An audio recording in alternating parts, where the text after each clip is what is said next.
Students, তোমরাও কি উচ্চ মাধ্যমিকের 30 পরীক্ষায় 40-40 পেতে চাও? তাহলে তুমি সঠিক চ্যানেলে এসেছো। এই চ্যানেলে লার্ন উইথ দি, এই চ্যানেলে তোমরা আমার সাথে করবে কিছু এমসিকিউ প্র্যাকটিস। প্রথমে আমরা এই ভিন্ন ক্ষমতা সম্পন্ন শিশুদের শ্রেণীবিভাগ এবং অন্তর্ভুক্তিমূলক শিক্ষা, তোমাদের বইয়ে যে দুটো চ্যাপ্টার রয়েছে সেই চ্যাপ্টার থেকে আমরা একদম 10টি গুরুত্বপূর্ণ এমসিকিউ সলভ করব। একদম প্রথম এমসিকিউ সলভ করার জন্য তোমাদের মাথায় রাখতে হবে যে আমরা এলিমিনেট কিভাবে করব। ঠিক আছে, 4টে অপশনের মধ্যে আমরা যখন একটা একটা করে অপশন বাদ দেবো এবং সঠিক উত্তরের কাছে, তাহলে আমরা তাড়াতাড়ি পৌঁছে যাব। তাহলে একদম প্রথম প্রশ্নে আমাদের কি বলেছে, চলো দেখি। বলেছে ডিসলেক্সিয়া নামক শিখন অক্ষমতাটি মূলত নিচের কোন সমস্যার সাথে যুক্ত? যখনই ডিসলেক্সিয়া কথাটা পাবে তখনই মনে রাখবে যে একটি শিশুর পঠনে যখন সমস্যা, মানে পড়তে যখন সমস্যা, তখন তাকে আমরা ডিসলেক্সিয়া বলি। ঠিক আছে, অর্থাৎ কোন শিশু যদি পি কে কিউ পড়ে বা বি কে ডি পড়ে, ঠিক আছে, তখন সে ডিসলেক্সিয়ায় তার সমস্যা রয়েছে, ডিসলেক্সিয়ার সমস্যাটি তার রয়েছে। তো সেই কারণে আমরা একটা কোড মনে রাখবো, ডিসলেক্সিয়ার জন্য কোড হচ্ছে আর, অর্থাৎ রিডিং। যখনই আমরা ডিসলেক্সিয়া পত্র কোয়েশ্চেনে পাবো তখন আমরা সে তার সাথে একটা কোড জুড়ে দেবো, সে কোডটা হচ্ছে আর, আর ফর রিডিং। তার মানে যখনই আমরা আর জুড়ে দিচ্ছি, রিডিংটা বুঝতে পারছি, তার মানে শিশুর পড়তে যখন সমস্যা তখন কিন্তু ডিসলেক্সিয়া সমস্যাটি সেই শিশুর রয়েছে। এইবার আমরা এলিমিনেট করতে জানবো। প্রথমে কি বলেছে, গাণিতিক হিসেব নিকেশের সমস্যা।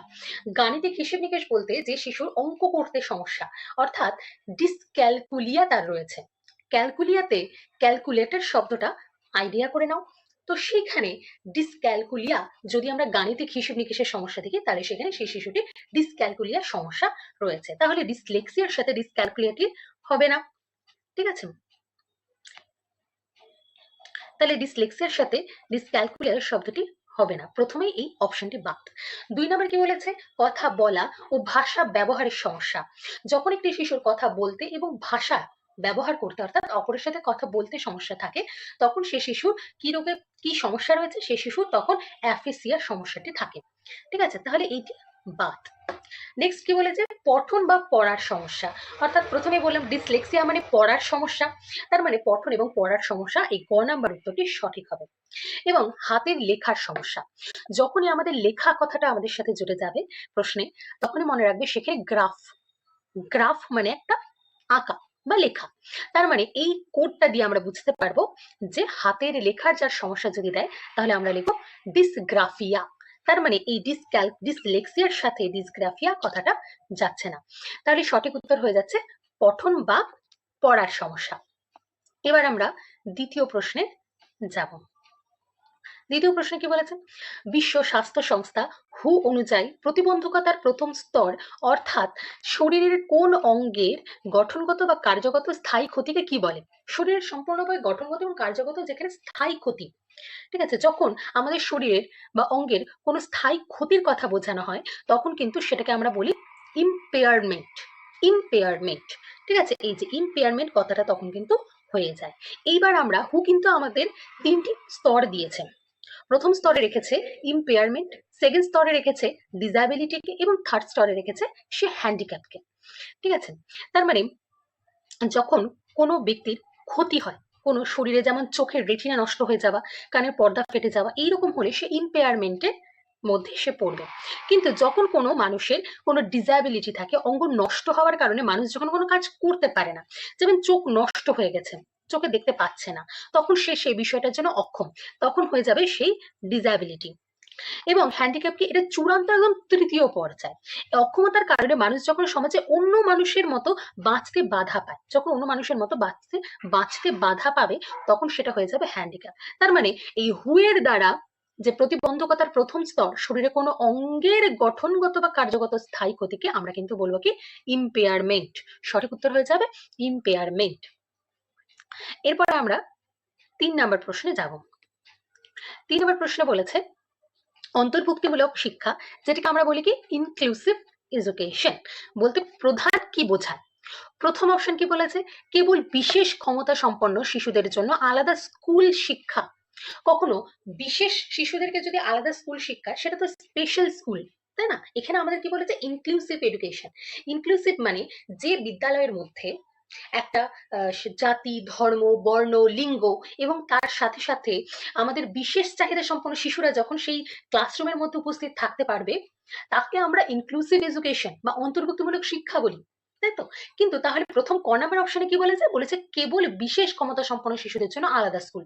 তার মানে শুধু বিশেষদেরকে আলাদা করে দেওয়া হয়েছে, তাদের জন্য স্পেশাল স্কুল তৈরি করা হয়েছে। তাহলে এই অপশনটি ভুল, এর সাথে যাচ্ছে না। খ নাম্বার কি বলেছে? বলেছে সমাজে শুধুমাত্র অর্থনৈতিকভাবে পিছিয়ে পড়া শিশুদের শিক্ষা। ঠিক আছে, শুধুমাত্র অর্থনৈতিকভাবে যারা পিছিয়ে রয়েছে তাদের কিছু হেল্প করে করা হয়, কিন্তু তাদের জন্য আলাদাভাবে ইনক্লুসিভ এডুকেশন তৈরি করা হয়নি। গ নাম্বার কি বলেছে? একই ছাদের তলায় স্বাভাবিক ও ভিন্ন ক্ষমতা সম্পন্ন শিশু একসাথে শিক্ষা। তাই বলেছি না প্রথমে, একটা স্কুলের একটা ছাদের নিচে যখন সাধারণ শিক্ষার্থী এবং তার সাথে বিশেষ চাহিদা সম্পন্ন শিক্ষার্থীরা একসাথে বসতে পারবে এবং একই পাঠ্যক্রমে পড়াশোনা করতে পারবে, তখনই কিন্তু আমাদের ইনক্লুসিভ এডুকেশনটা সার্থক হবে। তার মানে গ অপশনটা কিন্তু একদম সঠিক। ঘ কি বলেছে? কেবল বুদ্ধিমান ও সাধারণ শিশুদের জন্য আধুনিক শিক্ষা, একদমই নয়। তাহলে সঠিক উত্তর আমাদের গ। এবার আমরা 4 নাম্বার প্রশ্নে যাব। কি বলেছে? 4 নাম্বার প্রশ্নে আছে শ্রবণ প্রতিবন্ধী শিশুদের বধিরতার মাত্রা পরিমাপ করার জন্য কোন এককটি ব্যবহার করা হয়? ঠিক আছে, মানে যাদের কানে শুনতে সমস্যা, তাদের যে পরিমাপ করার যে এককটা রয়েছে সেটি কি? প্রথমে রয়েছে হার্জ। হার্জ হচ্ছে কম্পাঙ্ক পরিমাপের একক, তার জন্য এটি শ্রবণ প্রতিবন্ধীদের জন্য ব্যবহার করা হয় না। তারপরে রয়েছে ডেসিবেল। ডেসিবেল একদমই সঠিক, কারণ ডেসিবেল হচ্ছে একটি প্রতিবন্ধী, মানে শ্রবণ প্রতিবন্ধী যারা রয়েছে তাদের পরিমাপ করার জন্য, তাদের বধিরতাটাকে পরিমাপ করার জন্য ব্যবহার করা হয়, সেটি হয়ে যাবে ডেসিবেল। সেন্টিমিটার তো আমরা উচ্চতা বা এগুলো মাপার জন্য ব্যবহার করি, কিলোমিটার তো কোনো কিছুর ওজন, কত ওয়েট সেটা মাপার জন্য। তাহলে সঠিক উত্তর হয়ে যাবে আমাদের ডেসিবেল।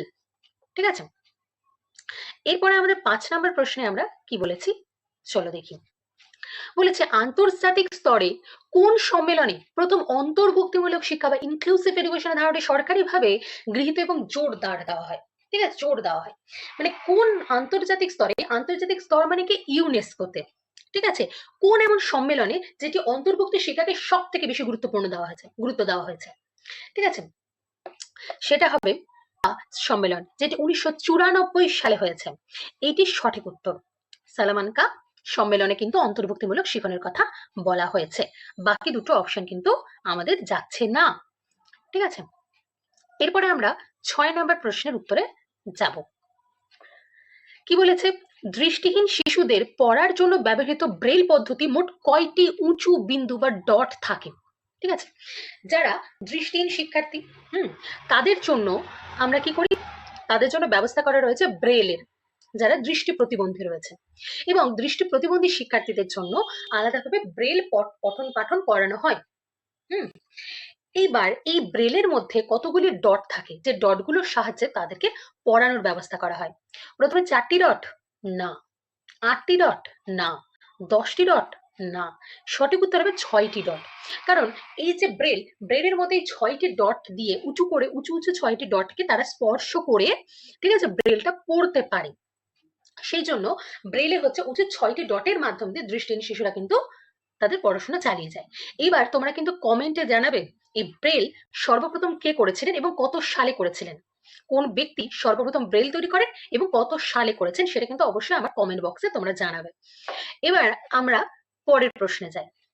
পরের প্রশ্নে বলেছে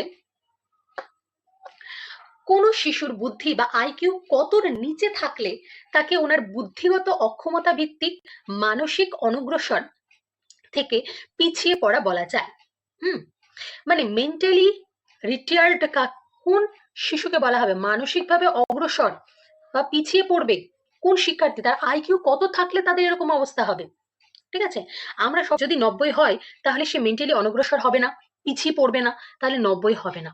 110 মানে তো সব থেকে বেশি বুদ্ধি সম্পন্ন, বেশি আইকিউ রয়েছে, তাই না? তার মানে তাকে আমরা অ্যাবভ অ্যাভারেজ বলবো, সব থেকে উচ্চ গড় বুদ্ধিযুক্ত শিক্ষার্থী বলবো। তাহলে 110 হবে না, 70 তাহলে আমাদের 90 থেকে কমে আছে, তাই না? তাহলে আমরা সঠিক উত্তর করব 70, আর 100 পর্যন্ত তো হবেই, তাহলে আমাদের 100টা হবে না। ঠিক আছে, এবার আমরা পরের প্রশ্নে 8 নাম্বার প্রশ্নে চলে যাব। বলেছে অন্তর্ভুক্তিমূলক শিক্ষায় বিশেষ ক্ষমতা সম্পন্ন শিশুদের সাধারণ শ্রেণীকক্ষে আলাদাভাবে গাইড করানোর জন্য কোন বিশেষ শিক্ষকের উপস্থিতি প্রয়োজন।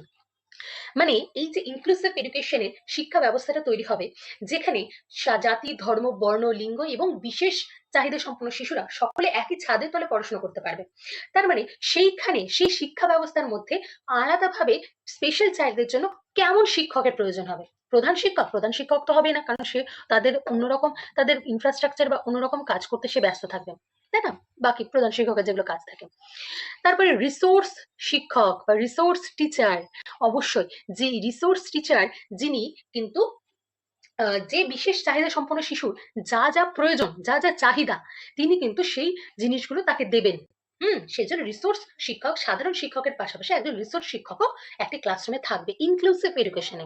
ক্রিয়া শিক্ষক তো খেলাধুলা করাবেন, সেজন্য হবে না। আর বৃত্তিমূলক শিক্ষক কিন্তু হাতের কাজ করাবেন, সেজন্য কিন্তু এই অপশনটি হবে না। এরপরে আমরা আমাদের পরের প্রশ্নে চলে যাব, যেটি 9 নাম্বার প্রশ্ন। একটি খুব ইম্পর্টেন্ট একটি প্রশ্ন, সেটি হলো অটিজম বা আত্মমগ্নতা বলতে শিশুদের কোন ধরনের সমস্যাকে কিন্তু আমরা বলবো। আমরা যখন অটিজম মনে রাখবো, তখনই মাথায় আসবে আমাদের যে সমস্ত শিশুরা, ঠিক আছে, সমাজে একে অপরের সাথে ইন্টারাক্ট করতে পারে না, কথাবার্তা বলে না, সাধারণভাবে অপরের সাথে মিশতে চায় না, একটু দূরে দূরে থাকতে চায়, এইটা অটিজমের একটা লক্ষণ। প্রথম অপশন কি বলেছে? বলেছে হাঁটা চলা ও পেশি সচল রাখা। আচ্ছা, যখনই আমাদের হাঁটা চলা বা পেশি রিলেটেড কোন রকম অপশন থাকবে, সেটা তো অস্থিগত সমস্যা, অর্থোপেডিক প্রবলেম হবে, সেই কারণে কিন্তু এটি সঠিক উত্তর নয়। খ নাম্বার সম্পূর্ণ অন্ধত্ব বা দৃষ্টিহীনতা, অর্থাৎ দৃষ্টিহীন যারা, তারা তো আমরা দৃষ্টিহীন শিক্ষার্থী বলে দিই, তাহলে এই অপশনটাও কিন্তু হবে না। ঘ নাম্বারে কি বলেছে? কানে একদম শুনতে না পাওয়া, তারা তো আমরা বধির বলি, মুখ বধির বলবো, তাহলে সেই অপশনটা কিন্তু আমাদের হবে না। সঠিক উত্তর কোনটা? সামাজিক যোগাযোগ এবং পরস্পরের সাথে কথাবার্তায় তীব্র সমস্যা। যে সমস্ত শিশুগুলো ভীষণ ইন্ট্রোভার্ট, অপরের সাথে কথা, সমাজে মিশতে চায় না, সামাজিক নয়, অপরের সাথে কথাবার্তা বলতে চায় না, তারা হয়ে যায় অটিজমের সমস্যা। সেই সমস্ত শিশু কিন্তু অটিজম রয়েছে, অর্থাৎ অটিজম সমস্যা বা এই অক্ষমতায় কিন্তু তারা রয়েছে, অর্থাৎ সামাজিক যোগাযোগ ও পারস্পরিক কথাবার্তায় তীব্র সমস্যা। চলো এবার লাস্ট প্রশ্ন আমরা দেখব। কি বলেছে? আবার একটা অন্তর্ভুক্তিমূলক শিখন থেকে একটা কিন্তু প্রশ্ন বলেছে, অন্তর্ভুক্তিমূলক বিদ্যালয় বা ক্লাসরুমের পরিকাঠামো কেমন হওয়া আইনগতভাবে বাধ্যতামূলক। একটা অন্তর্ভুক্তিমূলক শিখন বা একটা ক্লাসরুম, ঠিক আছে, যেখানে আমাদের সাধারণ শিক্ষার্থীর সাথে সাথে কারা থাকছে? বিশেষ শিক্ষার্থীরা থাকছে, তাই না? তাদের যাতে কোনো রকম অসুবিধা না হয়, সেইটার জন্য আমাদের কি কি সুবিধা ইনফ্রাস্ট্রাকচারে দিতে হবে।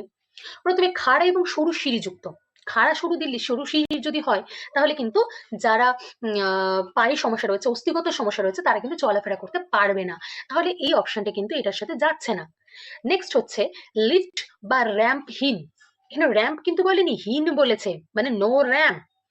অর্থাৎ যে স্কুলগুলো ইনক্লুসিভ স্কুল হবে, তখন কিন্তু যারা চলতে পারে না, যারা হুইল চেয়ারে আসবে, তাদের জন্য কিন্তু একটা র্যাম্পের ব্যবস্থা থাকতে হবে, তার র্যাম্পহীন হওয়া যাবে না। তারপরে বলেছে সম্পূর্ণ বাধামুক্ত এবং নমনীয়, ঠিক আছে, অবশ্যই সম্পূর্ণ বাধামুক্ত, যাতে তাদের কোনো সমস্যা না হয়, সাধারণ শিক্ষার্থী কোনো সমস্যা না হয়, বিশেষ শিক্ষার্থী কোনো সমস্যা না হয়, সেরকম ভাবে ইনফ্রাস্ট্রাকচার তৈরি করতে হবে। তাহলে অন্তর্ভুক্তিমূলক শিক্ষণের ক্ষেত্রে এই অপশনটি সঠিক। এবং পরে লাস্ট অপশন কি রয়েছে? সাধারণ শিশুদের উপযোগী এবং কঠোর, অবশ্যই তাদের শুধুমাত্র সাধারণ শিক্ষার্থীদের দেখলে হবে? তুমি ইনক্লুসিভ স্কুল তৈরি করছো, সেটা আবার কঠোর করে দিচ্ছ, হ্যাঁ, সেটা বিশেষ শিক্ষার্থীদের জন্য কঠোর হয়ে যাবে, তাহলে সেটা ইনক্লুসিভ এডুকেশন হবে না। তাহলে সঠিক উত্তর হয়ে যাচ্ছে সম্পূর্ণ বাধামুক্ত এবং নমনীয় ভাবে ইনক্লুসিভ এডুকেশন শিক্ষা ব্যবস্থা, একটা বিদ্যালয় তৈরি করা উচিত। এইভাবে আমরা প্রতিনিয়ত আমাদের প্রিপারেশনকে এগিয়ে নিয়ে যাব এমসিকিউ সলভের মাধ্যমে।